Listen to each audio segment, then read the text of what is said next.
Okay, hello everybody. Sorry for the slight delay there. Hopefully we should all be live and ready now. So for those of you that are watching, I just want to say good afternoon. My name is James Brune and I'm the Senior Editor for Issue 4 of Brief Encounters. I'm going to run through an introduction to this issue, then I'll field some questions on Twitter and YouTube. So I should start by saying that I'm sorry that I'm not able to deliver this speech to you all in person. It is a real shame that we can't come together as planned to celebrate the culmination of a year's worth of work on this issue. But in some ways, there is something rather endearing about us broadcasting like this. I think it captures a lot of what the Chase community is about and what Brief Encounters hopes to do for it. We are, after all, a bunch of researchers working on all sorts of different things, far removed from one another, yet coming together on a digital platform to share some of our thoughts. So it is actually quite fitting that I'm addressing you like this, and it is a pleasure to welcome you all to this virtual gathering. Above all, I'm delighted to announce the official launch of Issue 4 of Brief Encounters. We are here, of course, to celebrate the efforts of the authors whose works are published in this issue. But before I turn to talking about them, I just wanted to make some remarks about my team and the various people who have made this issue come together on time. When I took over this issue, I did so with several objectives. Previous issues were brilliant, but we had seen the number of published submissions decline. I was asked to reverse that trend. We also wanted to see more creative works appearing in this issue, and as an entirely new board, we wanted to make sure that the ethos and values underpinning Brief Encounters stayed the same. I'm delighted to say that we succeeded on each point. Firstly, we had a record number of submissions this year, and have published 15 of them, the joint highest in the journal's history. We also had a record 3 creative pieces make it to the final cut. It is a testament to my editors that despite this increased workload, we delivered this issue on time. I should particularly like to thank Hajia Kubin, the submissions editor, for her dedication in overseeing the review process and for finding several peer reviewers to replace last-minute dropouts. I know this was not an easy task and was quite stressful at times. My senior editors, Natasha Richards, articles Eleanor Kilroy, Creative Encounters, and Jane Hartshorn on reviews played key roles throughout the editorial process, organising reviewers' feedback, liaising with authors, and carrying out copy edits. The layout editor, Baljit Baines, worked to lay this issue against a tight deadline and amidst the onset of the current predicament we find ourselves in. And I've been helped by our communications editor, Kamran Qureshi, who joined us in April and has enlivened our social media presence. This team has been excellent, and I'm glad to have been working with them for a year on this issue. They have certainly been essential in ensuring that we delivered this on time. There are other people to thank as well. Firstly, the peer reviewers. Anonymous as they are, it's important not to forget that they've given up much time to offer very insightful feedback for our authors. The founding editors, Nicole Manell and Emily Bartlett, have also been extremely helpful in organising training and solving problems for me throughout the year. And in this instance, Emily has been responsible for organising this event, and I'm most grateful for her for taking on that work, certainly in light of the stress that, again, the recent outbreak has likely caused over the last weeks for her. And Simon Everett, our past layout editor, has offered me and Baljit useful training and much helpful advice, and has made it possible for us to put this issue together in a very literal sense. And then there are the people at Chase, Rob Witts and Claire Hunt, but above all, Steve Coburn, whose advice and help has been generously received. I remain struck by the community spirit that has gone into making this work, and I'm so glad to celebrate it with you all today.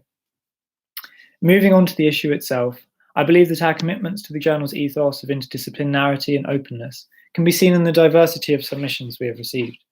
That variety makes it difficult to cohere everything into an introduction, but I am going to have a go. One of the things that I enjoyed about writing this speech is the way in which patterns and connections start to emerge as you look at the journal in different ways. In some senses, this process reminds me of Natalie Burton's article in this issue. It examines Gerald Finzi's song cycle, Earth and Air and Wind. As several musical scholars have argued, this is a cycle which lacks internal unity. Its most unifying feature is apparently its structural pluralism. But Burton takes a different view. Looking at the cycle non-sequentially and diffractively, one can see patterns.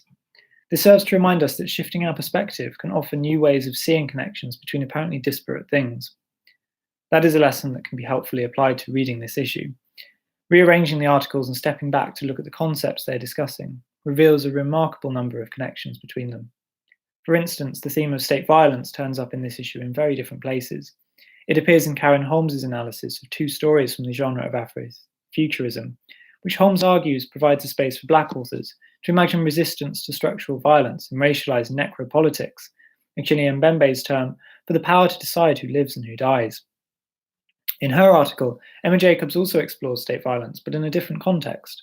She analyzes the way that the state and media in the United Kingdom have ascribed a discourse of riskiness onto the actions of migrants trying to cross the English Channel. This, she argues, casts them as irresponsible and dangerous, when in fact it is the increasingly harsh policies of deterrence and the bureaucratic complexities of asylum seeking which lead desperate people to do desperate and dangerous things. A related theme is colonialism, and this is also discussed in several articles.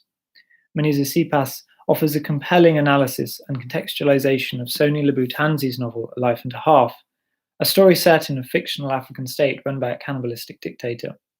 As Sipas shows, this is a story which draws on Soni's experience of violence in the Democratic Republic of the Congo. Soni demonstrates powerfully how the violence inflicted by the modern African state in his novel has its roots in the bloodiness of colonial rule and is perpetuated by foreign powers to this day. Holly Mae Treadwell examines another legacy of colonialism, but not in relation to direct violence. She examines Native American, by that Navajo and Lakota, understandings of sex and gender, highlighting how these cultures are often understood and often continue to conceptualize sex as a multifarious and non-binary, and gender as diverse and complex. These are ideas that are usually traced by Western scholars instead to Judith Butler's work on gender in queer theory from the 1990s. Treadwell highlights how colonial processes, in her words, erased and occluded practices that would have helped societies such as those in America and the UK see and articulate queer realities long before 1990. Also exploring colonial practices in her study of the English Channel migrant crisis, Jacob demonstrates how risk management, a term that is often used, can become a colonizing strategy, not just over people, but their futures too. And the future is central in another one of our articles, Heather McKnight's study of utopianism within the school strike for climate change movement. Analyzing statements given by activists, McKnight suggests that the movement goes beyond just presenting a vision of an inescapable future or a simple request for adults to listen to science. Instead, their vision is constructive of a better world. This, of course, is also highly current and an important study about resistance and the politics of change. And in many ways, so is Zainab Hol's article, which examines representations of gender in two recent films released for Pakistani cinema, Dukhtar and My Pure Land. While Hull's analysis focuses on the complex portrayal of gendered violence in these films, it also highlights how a small number of movies like these are challenging a largely patriarchal status quo. This is not shown to be an easy struggle, of course, but as Hull puts it, these movies nevertheless project simplistic Western perceptions of Pakistan whilst demanding accountability for gendered violence, suggesting pathways to female empowerment and gender equality through women's economic and social independence, and a reshaping of popular concepts of honour and value that define a woman's worth only in relation to men. There is also something to be said here for the complex interplay between politics, identity, and the nation. Daniel Rathbone also examines these themes in a very different way. He has taken a deeply personal historical source, a set of his family's home movies, and dissected them to reveal, in the most textured terms, the complex tensions at the heart of family life and settler identities in southern Africa as white rule began to wane in the 1950s and 1960s. Colonialism and racism appear here too, but so do ideas about the nation. I'm reminded of Hull's analysis of Dukhtar and My Pure Land again, where they identify the landscape as a crucial component of storytelling and nation building. Rathbone grapples with the same themes, but in a different way, asking how white settlers constructed a national identity around a landscape which was not theirs. The family also sits at the forefront of Linda Horsnell's analysis of James Joyce's story, Eveline. In her article, Horsnell employs John Bowlby's attachment theory to offer new insights into the text. The theory is that a child needs to develop a relationship with their caregiver for their emotional development to carry on healthily. If they do not, then a variety of personality traits emerge. Armed with this, it becomes possible to read much of the behaviour of the title character in Joyce's Eveline as a product of grief and loss, as Horsnell demonstrates in the article. Andrea Smith also explores death, but in a very different setting. Her study of Shakespeare's Earl of Warwick as he appears in Henry VI Part 2 posits that he might be English fiction's first forensic pathologist.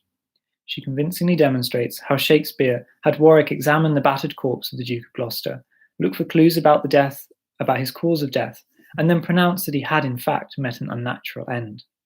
This offers insights into a peculiar episode in the history of the interface between science and literature. The last of the articles in this issue is Patrick Ian Wright's analysis of Michael Simmons Roberts' poetry collection Drysalter, and a recurrent theme in Roberts' work is the sacred. Wright poses interesting questions and answers about how the sacred might reveal itself to us in this secular, scientific, and perhaps even post-secular age.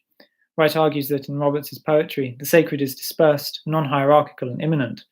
It has been banished by the Enlightenment, but subsists in its opposite, the profane. And this means for Roberts that the sacred reveals itself, in fact, in the everyday. So, having reviewed some of the articles, turning to the creative encounters which we have published in this issue, we find they're equally engaging. The first, published pseudonymously by A. Rose, is Hug Skill Increase, a short story told from the perspective of a boy with autism. It adds to the growing body of literature written from the point of view of people with disabilities, featuring protagonists in positive ways. Alana McCardle's poem Voice, which we've also published, uses the lyric I and considers the radical possibilities of its application in the interrogation of trauma and selfhood and the conflict between self-definition and medical institutional definition. The poem powerfully explores how the self relates to others and what this external recognition means in the context of addressing trauma and mental illness. And the third and last of our creative encounters is Elisina de Zulueta's The Other Robinson, a work which forms a collection or genealogy of Robinsons from a range of literary sources, partly inspired by post-structuralist readings of the original Robinson, the title character in Daniel Defoe's Robinson Crusoe. It considers the novel as a recursive mode of producing existential territory. And finally, but by no means least importantly, we have one review article for this issue. Alexandros Danilidis gives a critical account of the sociologist Ian Borden's recent history of skateboarding, offering, as Danilidis demonstrates, a rounded and interdisciplinary look at the sport. So this brings me, in a sense, to the end of my speech. The listener will hopefully be left with an impression of the remarkable diversity of articles, creative pieces, and reviews that we have been able to bring them in this issue. Hopefully, as you maybe take a look through the works themselves, you will enjoy piecing together all sorts of other connections between the varied submissions we have published. Perhaps we might even inspire some new insights into your own research. Whatever the case, reading over these pieces once again has reminded me of the joys of opening one's mind to other subject areas, research, and arguments, which seemed at first far removed from what feels familiar. It has in fact been a refreshing and rewarding experience, which I hope many others will share with me. Before I field a few questions, I want to take a moment to thank everyone who has contributed to this issue once again. This is definitely a moment of celebration, and the authors who are published here should congratulate themselves on putting together an excellent set of articles, creative pieces, and reviews. But now, having sort of paused to think about that, I will try to answer a few questions if I've had any fielded to me, before handing over to some of the other authors who will discuss their work. And depending on how many questions we get through, I will definitely be switching over at 1:30 at the latest. You won't have to listen to me going on too much longer. So let me see if we've had anything put up on our Twitter page since I've started to speak. And let me see as well whether we've had anything here. Okay, so I've been asked to tell us a bit about the Academic Steering Committee that oversees the journal. So the Academic Steering Committee that oversees us essentially give us advice and sort of hold the editorial board to account over the quality and the direction and our strategies that we have over the issue. So under normal circumstances, I would be meeting today with the Academic Steering Committee, members of whom are academic, people who work in academia. We have a number of professors and other academics working with us. We also have past editors, and we have members and representatives from different Chase institutions who've come together to advise us on the general direction that the journal has taken. And their comments are usually extremely helpful and insightful. Certainly, it helps to get people who are interested but outside the day-to-day processes to have a look at what we do. So certainly that I found that very useful when I took over, and I will certainly be circulating my own feedback and recommendations to the Academic Steering Committee, who will no doubt have some questions for me in turn, and recommendations that we take on board for the next journal, next issue of this journal. I've had another question here about what skills do I think I have developed in my role. Well, quite a number. For a start, I had never really tackled Adobe InDesign before this, and it was quite a challenging exercise. But again, as I said in my introduction, I'm actually extremely helpful for the support that Simon Everett in particular has given to me, and Baljit, who certainly had a lot more to do with InDesign. So that's one thing to take away: the technical capabilities of using that and our Open Journal system software. In addition to that, I think working with people remotely and in person is certainly a set of skills that I've built up over the course of carrying this out. The particular skills an editor requires, looking for referencing errors, reading over sentences, making sense of them, and copy editing, are all things which I think I've developed quite heavily over the course of this process.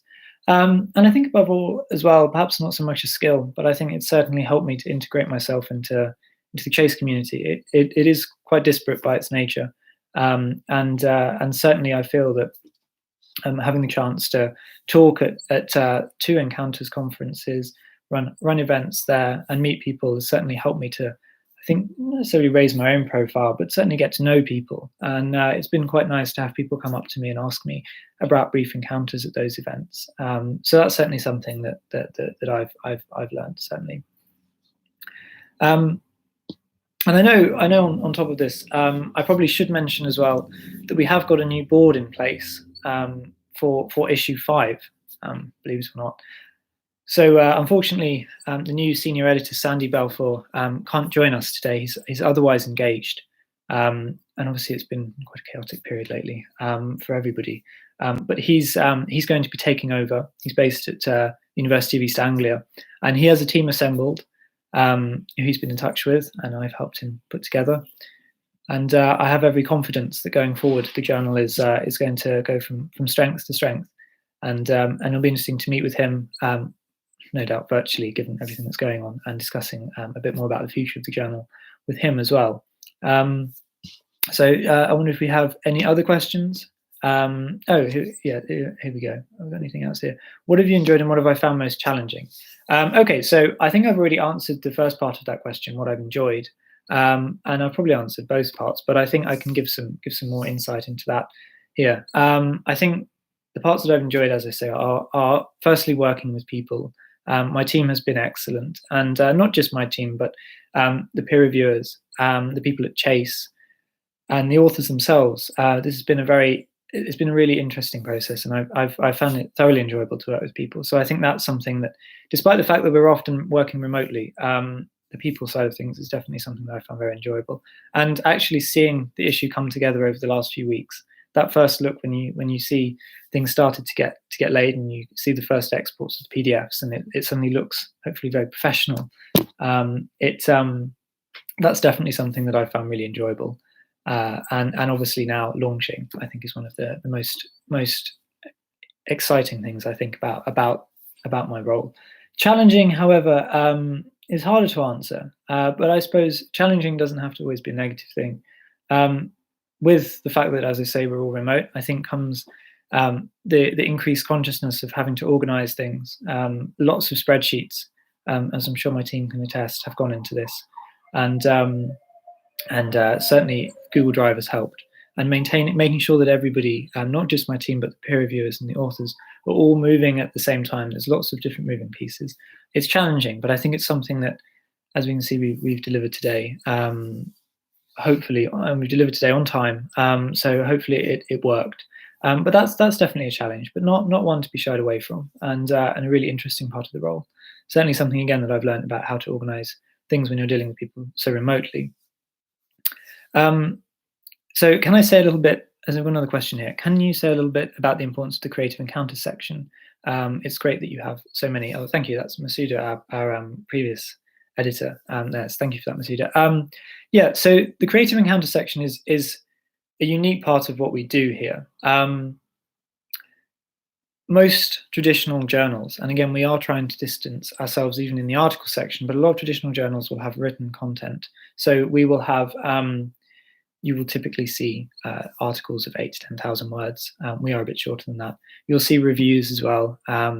We try to distinguish ourselves in lots of different ways, and the creative encounter section is probably the most noticeable because we're combining something that is academic, an academically rigorous approach to creative writing, with an opportunity for people to still express themselves in a creative space.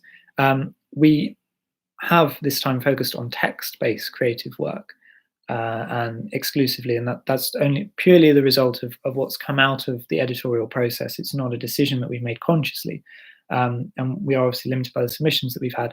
But of course, we are open to having submissions that are in video form, that are in musical form, and there are probably many others that you can imagine. If you can probably imagine a creative expression of it, visual, of course, and artistic, as long as it can be discussed in an academic way with a critical commentary, we're open to considering that for inclusion in here, in brief encounters. And that is pretty unique. You won't see many other journals allowing you to embed, for instance, an image, a video file into a journal, and still put it through peer review, and have the author take on board that peer review and make changes, etc., as a result of it. So that is certainly something that that we're very proud of, and we're very keen to push. It was one of the things, as I said, that it's often been a part of the journal that by not by us, but I think by members of the Chase community, often goes a bit overlooked.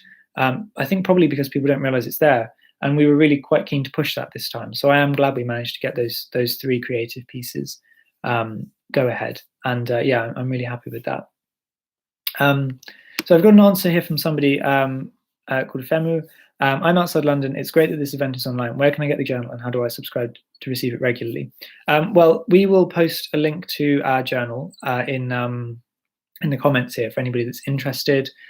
Essentially, the journal is available online for free. It's open access, which means that anybody can view it without having to even log in. That's part of what makes us, I think, again, not unique because other journals do it, but it's what we try to do to distance ourselves from a lot of other journals that remain paywalled.